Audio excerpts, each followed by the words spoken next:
দুরুদে ইব্রাহিমের মধ্যে কখনো আপনারা দাঁড়াইছেন? কখনো দাঁড়াইছেন? দাঁড়ান নাই। তাহলে দুরুদে ইব্রাহিম পড়ে কি করা যাবে না?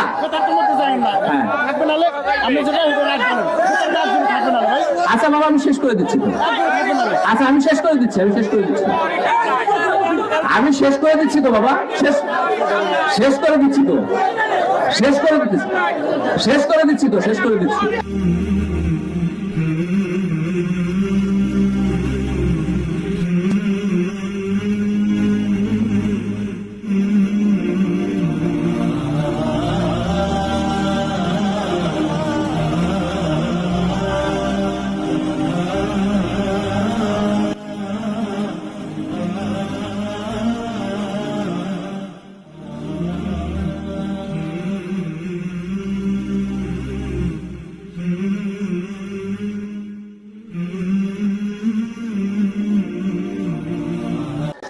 এরপরে আসেন যে আমাদের মধ্যে আরেকটা প্রভাব বিস্তার করতেছে, সেটা হচ্ছে বিদআত।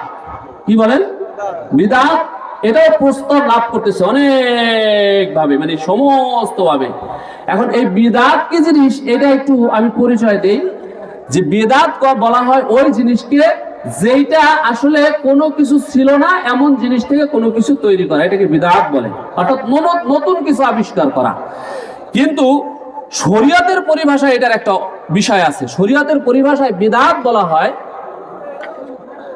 ইমাম শাফি রাহিমাহুল্লাহ বলেন, আল বিদআতু হিয়াল্লাতী ইউখালিফুল কিতাবা ওয়াস সুন্নাতা ওয়াল আসারা ওয়াল ইজমা।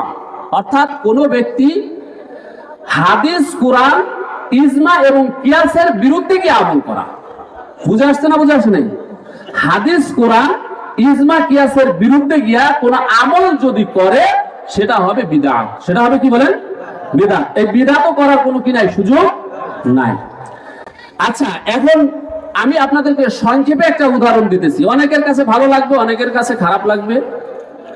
তো সেটা উদাহরণটা হচ্ছে, বর্তমানে আমাদের প্রচলিত যে মিলাদটা আছে, এই মিলাদটা সম্পূর্ণ বিদআত। এটা করা যাবে না। বুঝতে পারছেন? এটা করবেন না, মরে গেলেও করবেন না, করার দরকার নাই। বুঝতে পারছেন কথা? আচ্ছা, এখন প্রশ্ন আসতে পারে যে হুজুর তাহলে মিলাদ আসলো কোথা থেকে? এটা একটা প্রশ্ন কি করতে পারে, আসতে পারে। এই মিলাদ শুরু হয়েছে হলো আল্লাহর রাসূল সাল্লাল্লাহু আলাইহি ওয়াসাল্লামের মারা যাওয়ার 604 বছর পরে। কত বছর বললাম? কথাটা বলেন, কত বছর বলেন? 604 বছর। মনে রাখবেন। অর্থাৎ 604 হিজরিতে মুসেল নামক একটা শহরে এই বিদআতটা সর্বপ্রথম চালু হয়। বুঝতে পারছেন? আচ্ছা, এই বিদআত যে চালু করছিল তার নামটা আমি আপনাদেরকে বলে দিয়ে যাই। বুঝতে পারছেন? তার নাম হচ্ছে, উনি হলেন বাদশাহ মুজাফফরউদ্দিন কাওকারি ইবনে আরবল। এই ব্যক্তি সর্বপ্রথম মিলাদ নামক যে বিদআত এটা চালু করছিলেন। বুঝতে পারছেন না? বুঝতে পারেন নাই? আচ্ছা, এখন এই যে মিলাদটা, এই মিলাদটা আমরা করব না, কিন্তু এদের সাথে আমরা মুখে পারি না।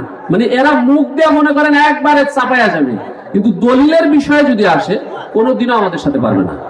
যে দলিলের বিষয়ে যদি আসে তাহলে কোনোদিনও আমাদের সাথে কি করবে না, পারবে না। তাহলে মুখের চাপা, তাদেরও মুখের চাপা ছিল। যারা এটা শুরু করছে তাদেরও মুখের চাপা ছিল, শুধু মুখের চাপা দিয়ে কি করতো, কাজ করে যেত। বুঝতে পারছেন? তাহলে মুখের চাপা দিয়ে কি করে না, ইসলাম স্বতঃসিদ্ধ করা যায় না। মনে থাকবে ইনশাআল্লাহ। আচ্ছা, এখন আমি আপনাদেরকে বলি যে তারা একটা দলিল দিয়ে আমাদেরকে ঠেকাইতে চায়। এই দলিলটা কি বলেন তো? এই দলিলটা হচ্ছে, আপনারাও সকলেই জানেন, সূরা আহজাবের 56 নম্বর আয়াত। কত নম্বর আয়াত বলেন? কত নম্বর আয়াত বলছি? সূরা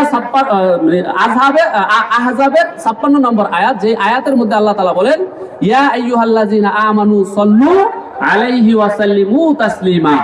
অর্থাৎ আল্লাহ রাসূল সাল্লাল্লাহু আলাইহি ওয়াসাল্লামের উপর আল্লাহ তাআলা স্বয়ং দুরূদ পাঠ করতে বলছেন না বলেন নাই? তাহলে দুরূদ পাঠ করা যাবে না, যাবে না? দুরূদ পাঠ করতে হবে না, হবে না?